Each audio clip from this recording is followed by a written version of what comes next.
আসসালামু আলাইকুম। একই জমি দুইজনের কাছে বিক্রি হয়ে গেছে, দুইজনেই ক্রেতা। তাহলে উক্ত জমির মালিকানা কে? কে মালিক? দুইজনের কেউই দখলে নাই, অথবা একজনের দখলে আছে আর একজনের দখলে নেই। আপনার প্রতিকার কি? আপনি নিশ্চয়ই একটি আইনি প্রতিকার পাবেন। কে আইনি প্রতিকার পেতে পারে? মূলত কি কি কাজ করলে আমি আমার জমিটি বা আমি আমার শখের জমিটি ফেরত পাবো?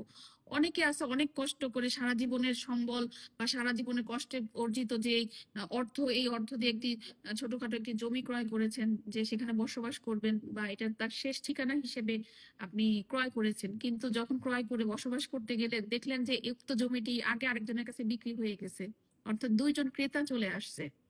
আপনার করণীয় কি? আপনি কি করতে পারেন? এই বিষয়ে তো অবশ্যই জানতে হবে। আমাদের নিজেদের সচেতনতার জন্যই জানতে হবে। আমরা নিজেরা সচেতন না বিধায় আমাদের দেশে এই ধরনের সমস্যাগুলো বেশি হচ্ছে। তো এই বিষয়ে যদি জানতে হয় আমাদের সাথে থাকুন। ইনশাল্লাহ এই বিষয়ের উপরে খুব শীঘ্রই একটি ভিডিও দেওয়া হবে। ধন্যবাদ।